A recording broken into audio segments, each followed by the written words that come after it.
हाँ जी, ये वाला कार्ड होता है जो वो आपके हाथ में देते हैं ना, यानी जब आप पेपर देने के लिए जाते हैं तो स्पीकिंग वाली जब टाइल शुरू होती है, तो सबसे पहले जो है वो आपके आगे ये वाला जो है ना एक चार्ट सा होता है वो आपके आगे वो रख देते हैं। अब इसको देख के जो होता है वो आपने अपना तारफ़ करवाना है, ठीक है?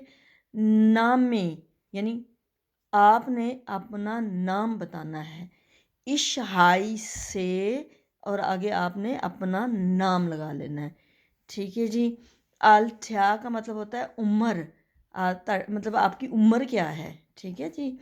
तो इश बिन यानी मैं हूँ।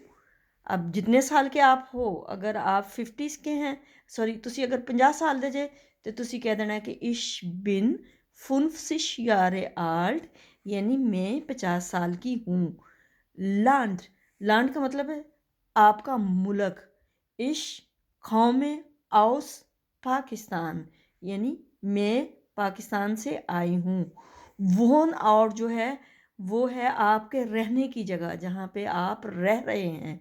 तो इश वोने इन जो आपका शहर होगा आपने उसका नाम लगा लेना है। इश्वोने इन कराची, इश्वोने इन हाम्बुर्ग, इश्वोने इन फ्रैंकफर्ट, यानी आपने अपनी रहने की जगह बतानी है। आगे आ जाती है स्प्रेशन, स्प्राखन, स्प्राखन का मतलब है लैंग्वेज, ठीक है? यानी आपको कितनी ज़बानें आती हैं, इसका मतलब ये है। इश स्प्रेशे यानी मैं बोलती हूँ English, Urdu und ein bisschen Deutsch, यानी मैं जो हूँ वो बोलती हूँ और इंग्लिश, उर्दू और थोड़ी बहुत जो है वो जर्मन। ein bisschen भी ठीक है।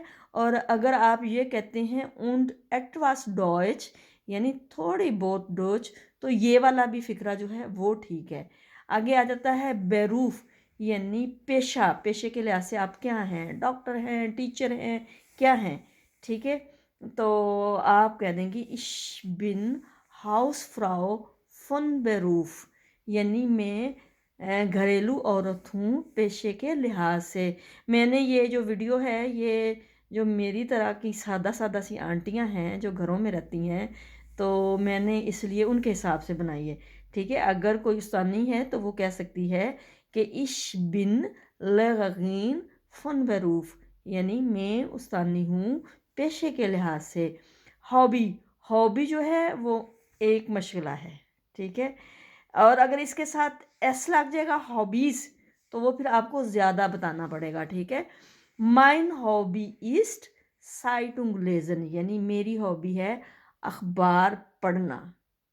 तो मेरा ख़्याल है अब मुझे आप दें इजाज़त। आज के लिए इतना ही काफ़ी है। इंशाल्लाह मैं ऐसी ही वीडियो जो है वो आप तक पहुंचाती रहूँगी। आगे मेरा जो प्रोग्राम है वो मैं कुछ ऐसा सेटअप बनाती हूँ कि मैं साथ जो है जर्मन लिख के साथ उर्दू का तर्जमा भी लिखूँ, ताकि आपको ज़्यादा बेहतर समझ आ सके। ठीक है, फिर मुझे इजाज़त दें। अल्लाह हाफ़िज़ नासिर।